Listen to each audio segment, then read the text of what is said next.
There's no feeling more intense than starting over.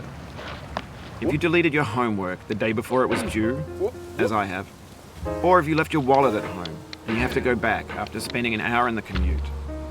If you won some money at the casino and then put all your winnings on red but it came up black. If you got your best shirt dry cleaned before a wedding and then immediately dropped food on it. If you won an argument with a friend and then later discovered that they just returned to their original view. Starting over is harder than starting up. If you're not ready for that, like if you've already had a bad day, then what you're about to go through might be too much. Feel free to go away and come back. I'll be here. Alright, thanks for coming with me on this trip. I'll understand if you have to take a break at any point. Just find a safe place to stop and quit the game.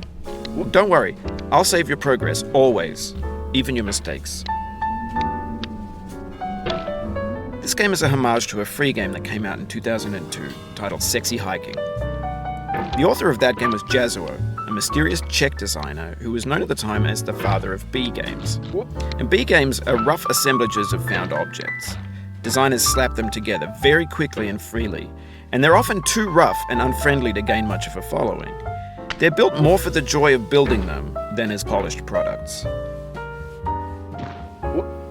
In a certain way, Sexy Hiking is the perfect embodiment of a B game. It's built almost entirely out of found and recycled parts, and it's one of the most unusual and unfriendly games of its time. In it, your task is simply to drag yourself up a mountain with a hammer. And that act of climbing, in the digital world or in real life, has certain essential properties that give the game its flavor. No amount of forward progress is guaranteed. Some cliffs are too sheer or too slippery.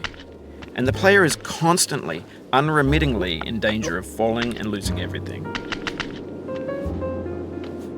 Anyway, when you start Sexy Hiking, you're standing next to this dead tree that blocks the way to the entire rest of the game.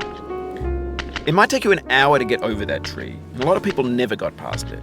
You prod and you poke at it, exploring the limits of your reach and your strength, trying to find a way up and over. And there's a sense of truth in that lack of compromise. Most obstacles in video game worlds are fake. You can be completely confident in your ability to get through them once you have the correct method or the correct equipment or just by spending enough time. In that sense, every pixelated obstacle in Sexy Hiking is real.